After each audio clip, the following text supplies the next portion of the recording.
ভাই ভিডিওটা একটু দেখেন, আপনি হাসতে বাধ্য হবেন, আমি গ্যারান্টি দিলাম। হ্যাঁ, ফাইজলামি তো একটা লিমিট থাকা দরকার। এটা আবার কোন ধরনের ফাইজলামি একটু দেখেন। ডাক্তারে কিন্তু রোগী একটা নিয়ে আসছে, হ্যাঁ, এটা আদৌ রোগী নাকি লাশ আপনারা দেখেন তাহলে বুঝতে পারবেন।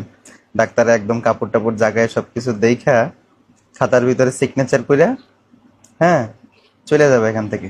ডাইকা দিছে কিন্তু, হ্যাঁ, পাশে থাকা লোকটার অবস্থাটা কি হয় শুধু একটু দেখেন। ডাক্তার চলে যাইতেছে, এখন ওই লোকটার খালি চেহারাটা দেখেন, ভয় ওনার কি অবস্থাটা হইতেছে, হ্যাঁ। অলরেডি কিন্তু উনি অলরেডি ভয় পেয়ে গেছে, হ্যাঁ। তো দেখা যাক কি হয়, লাস্ট পর্যন্ত দেখেন, মজা পাবেন। হ্যাঁ, খালি কি হয় লোকটার সাথে ঘটনাটা দেখেন।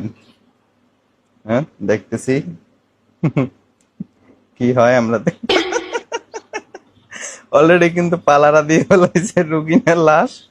তার অবস্থা, চেহারাটা দেখেন লোকটার কি অবস্থাটা হয়েছে। লোকটা দেখেন ভয় উঠতে যায়, একদম চেয়ারের পিছনে যাই দাঁড়াইছে, হ্যাঁ। দেখেন লাস্ট পর্যন্ত দেখেন কি হয়, মজা পাবেন। উনি খালি দেখেন লাশ কিভাবে উঠে বসছে ভয়ে, ভয়ে দেখেন একবারে যে চুলের নিচে ঢুইকা দরজা দিয়ে বাইরে যাওয়ার চেষ্টা করতেছে। ভাই এটা কোন ধরনের ফাইজলামি? লোকটা তো আরেকটু হইলে স্টক করতে হবে ভাই।